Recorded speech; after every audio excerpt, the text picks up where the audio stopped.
Diferente do que você possa ter pensado, Verna não é um demônio. E tem alguns momentos que a série deixa isso muito claro, porque, obviamente, há um lado gentil e bom nela. Então aqui nesse vídeo a gente vai discutir com mais detalhes que entidade sobrenatural Verna é, vamos falar também do Roderick Usher, vamos falar do final desse personagem, vamos explicar aquele poema que Verna recitou no cemitério e entender a mensagem final que a série quis passar.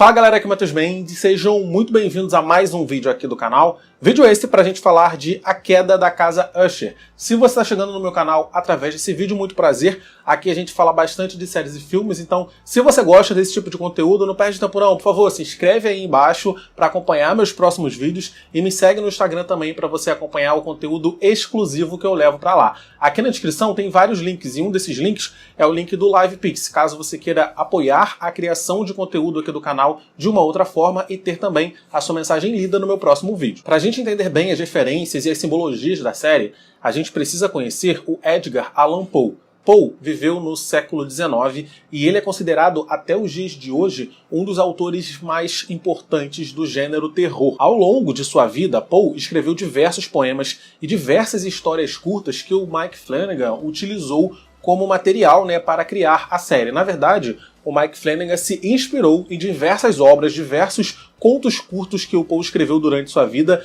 e meio que criou a sua própria história. Por exemplo, no livro A Queda da Casa Usher, a história não é narrada pelo Roderick. A história é narrada pelo melhor amigo do Roderick, que vai até a sua casa depois que o Roderick meio que implora para ele ir até lá. A casa, toda suja e acabada, reflete o estado física e mental dos seus habitantes. Roderick Usher tem apenas um parente vivo, a sua irmã, Madeleine, que sofre de uma doença rara, uma doença muito esquisita, que faz ela se parecer muito mais com uma morta-viva. Certo momento, achando que a irmã está morta, o Roderick utiliza da ajuda do amigo dele, o melhor amigo dele, para enterrar a irmã. Eles enterram a irmã dentro de casa, acreditando que ela está morta, mas na verdade ela não está. E aí a história passa, Muitas coisas estranhas e coisas sobrenaturais acontecem ali dentro daquela casa e a história termina quando a Madeleine meio que ressuscita, volta e leva o irmão dela, o Roderick, junto com ela para o túmulo. Os dois morrem e nesse momento o melhor amigo do Roderick estava lá, sai da casa e a casa Usher desaba em cima dos dois, os enterrando para sempre. Viram? A série adaptou isso mais ou menos,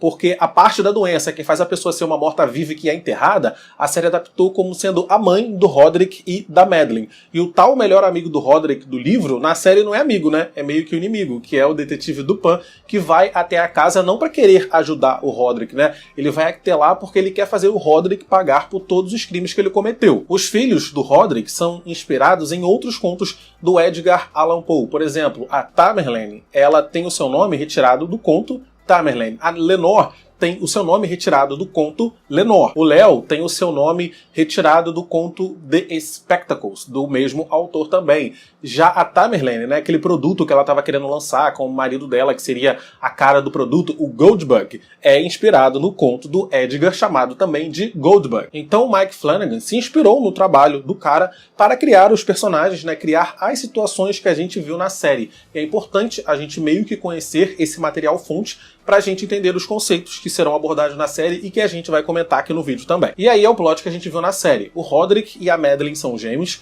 filhos de Elisa, que é, por sua vez, a secretária pessoal do CEO da farmacêutica Fortunato, William Longfellow. Descobrimos que o Madeleine e o Roderick são filhos bastardos desse Longfellow, mas como na época ainda nem existia o teste de DNA, não tinha muita coisa que Elisa poderia fazer para fazer valer o direito dos filhos. Então as crianças foram criadas sem pai e o Longfellow nunca nem ligou para eles. A mãe dos gêmeos, a Elisa, tem essa doença rara que a faz sentir muita dor e que a fez parecer como uma pessoa morta também.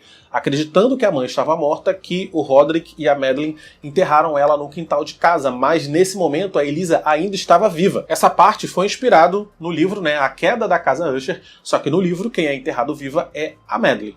Então ali no seu último suspiro de vida, a Elisa sai da sua tumba, vai até a casa do Longfellow e o mata e morre também logo em seguida. Longfellow não tinha outros filhos, então o que o Roderick e a Madeleine acreditavam era que era direito deles herdarem a farmacêutica Fortunato, porque porque todos os funcionários ali sabiam que eles eram filho do Longfellow, né? Todo mundo sabia, mas como o Longfellow nunca os reconheceu como filhos, eles precisaram encontrar outras formas de conseguirem o que eles acreditavam que era deles por direito. E aí eles cresceram, o Roderick foi trabalhar na empresa, né, do seu falecido pai, e ele era constantemente humilhado pelo atual CEO, né, aquele Rufus Griswold.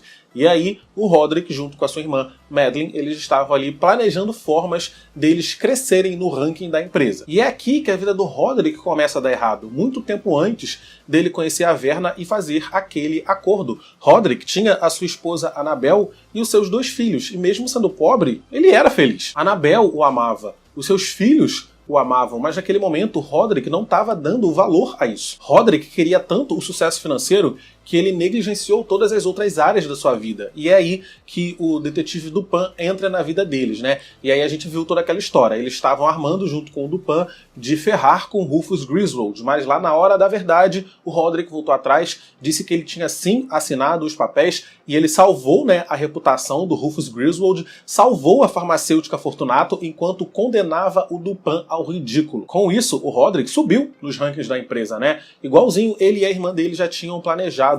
O Rufus Griswold teve ele ali como a pessoa mais importante da vida dele, começou a usar o Roderick como seu braço direito, começou a falar bem dele para todas as pessoas que importavam. E aí o Roderick começou a fazer parte das conversas. E nesse momento o Roderick e a irmã Madeline resolveram fazer o seu ato final, né, de drogar e enterrar o Griswold vivo ali no porão da empresa. Então aqui, antes mesmo deles conhecerem a Verna, Roderick já não tinha mais esposa e os filhos do Roderick já não estavam mais morando com ele. Enquanto ele ia crescendo na sua carreira, né, de forma financeira, mas ele ia perdendo a sua humanidade. E aí, no ano novo de 1980, Roderick e Madeline estavam procurando ali álibis, né, por conta que eles tinham acabado de assassinar o Rufus Griswold, e aí eles entram nesse bar e aí eles conhecem Verna, que propõe a eles esse acordo. Eles vão ter tudo que eles quiserem, né? Todo o dinheiro que eles quiserem, tudo que eles já sonharam em ser, eles serão.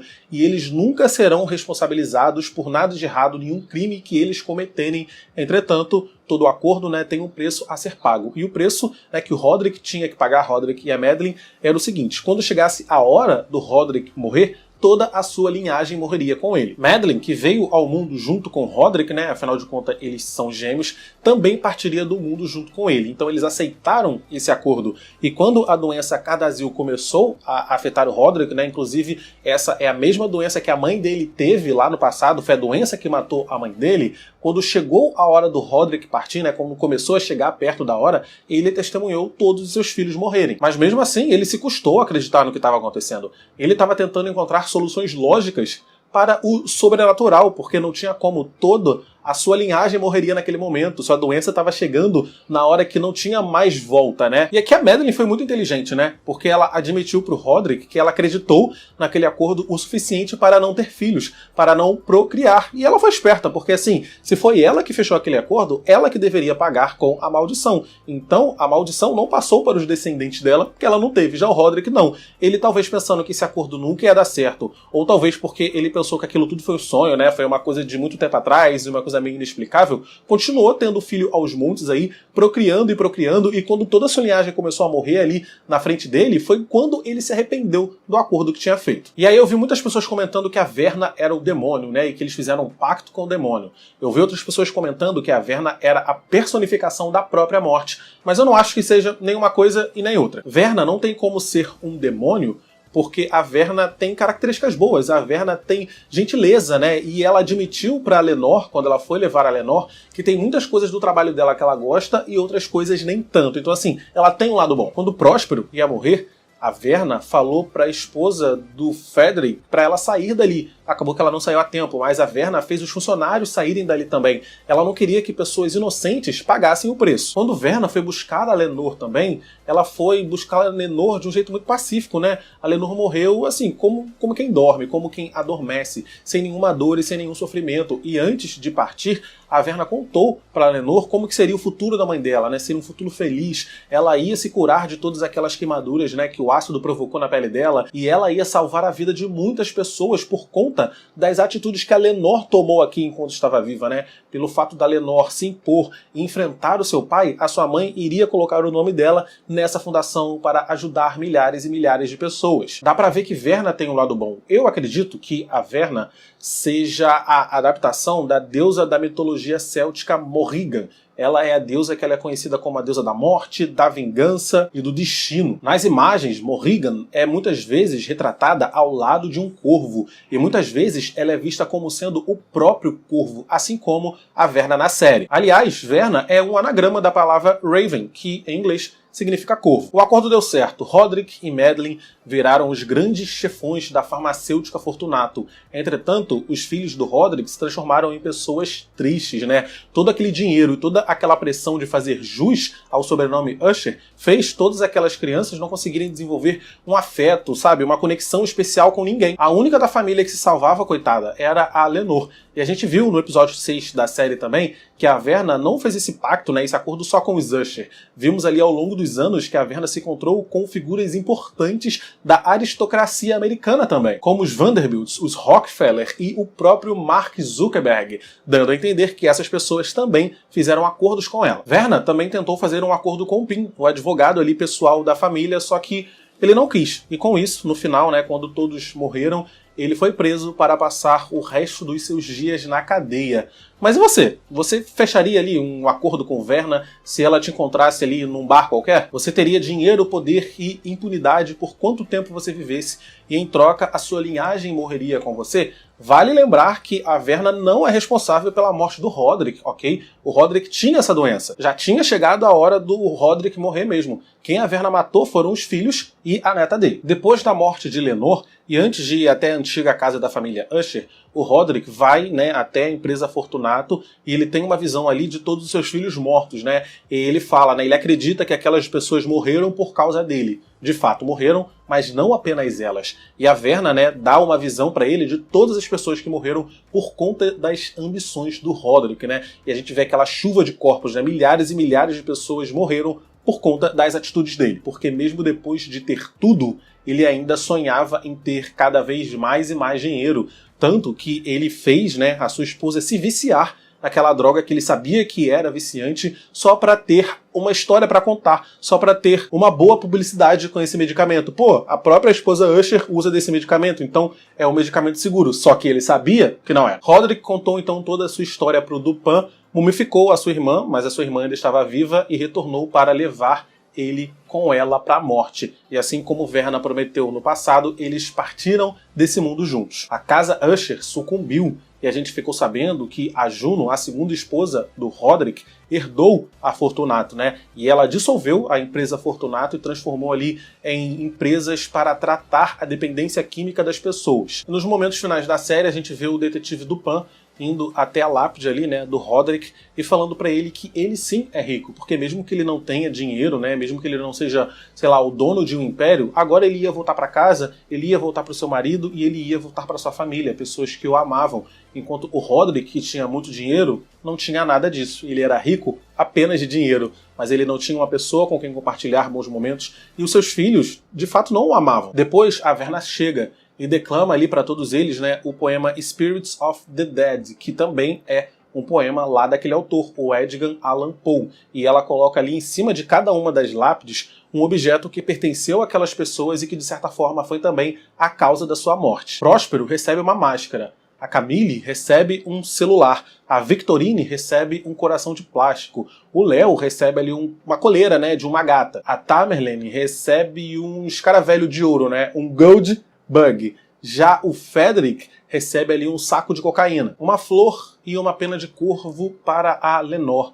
A Madeline recebeu safiras, né, que o Roderick usou para mumificá-la. E o próprio Roderick recebeu um copo, aquele mesmo copo que ele utilizou anos e anos atrás para fechar aquele acordo. É isso, eu vou ficando por aqui nesse vídeo, mas o que vocês acharam de A Queda da Casa Usher? Coloca aqui nos comentários, por favor, que eu gosto de ler o comentário de vocês. E deixa o like, porque o like me ajuda pra caramba. Clica nos meus vídeos que estão aparecendo aqui do lado para assistir os meus vídeos anteriores. É isso, tchau!